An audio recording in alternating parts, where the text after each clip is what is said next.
آج ہم نہایت خوبصورت آیت کا مطلب سمجھنے جا رہے ہیں۔ اللہ فرماتا ہے، عورتیں تمہارے لیے لباس ہیں اور تم ان کے لیے لباس ہو۔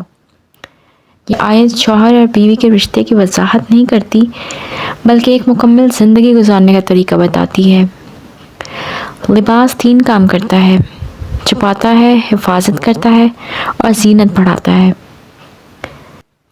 بالکل اسی طرح شوہر اور بیوی کو ایک دوسرے کا سہارا بننا چاہیے۔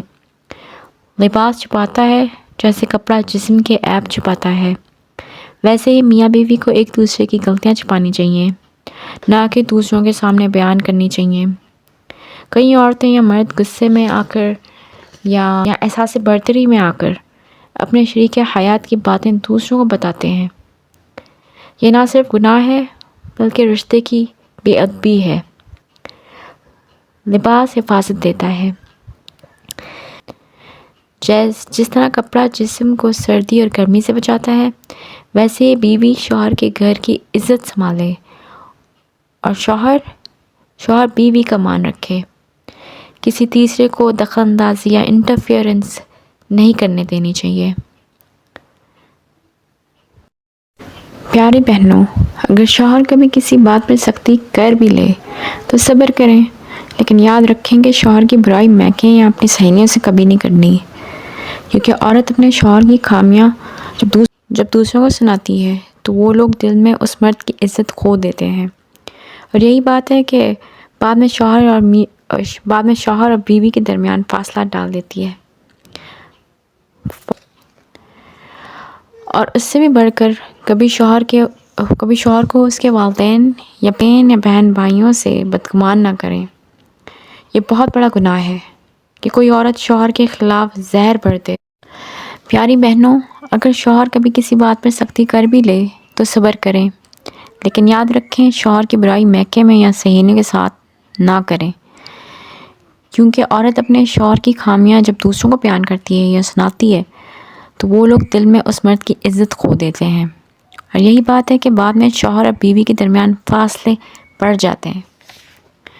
اور اس سے بھی بڑھ کر کبھی شوہر کو اس کے والدین یا بہن بھائیوں سے بدگمان نہ کریں۔ یہ بہت بڑا گناہ ہے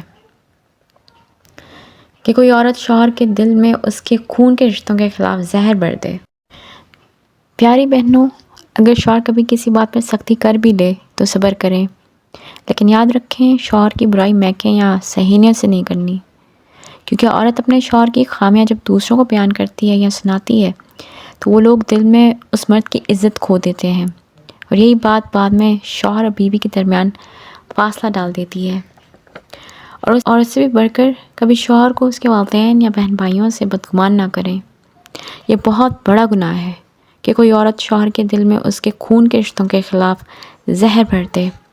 ایسا کرنا شیطان کا کام ہے، جو چاہتا ہے کہ میاں بیوی کے بیچ نفرت اور جدائی ہو جائے۔ یاد رکھیں عقل مند عورت وہ ہے جو جوڑنے والی ہو، توڑنے والی نہیں۔ اللہ نے فرمایا، وَجَعَلَ بَيْنَكُم مَّوَدَّةً وَرَحْمَةً، یعنی اللہ نے تمہارے درمیان محبت اور رحمت رکھی۔ اگر ہر بیوی اور شوہر یہ سمجھ لیں کہ وہ ایک دوسرے کا لباس ہیں تو نہ طلاق بڑھے گی، نہ گھر اجڑیں گے، نہ اولاد پریشان ہوگی، بلکہ ہر گھر میں سکون، عزت اور رحمت ہوگی۔ تو جب بھی غصہ آئے، اختلاف ہو یا کسی بات پر دل دکھے، سوچیں کہ کیا میں اپنے لباس کو پھاڑ دوں؟ نہیں نا، تو اپنے رشتے کو بھی مت توڑو، اپنے شریک حیات کے عیب چھپاؤ، اس کی عزت کرو، اللہ سے دعا کرو کہ وہ تمہارے درمیان ہمیشہ محبت قائم رکھے۔ اللہ ہمیں اپنے رشتوں کو عزت اور صبر کے ساتھ نبھانے کی توفیق دے، آمین۔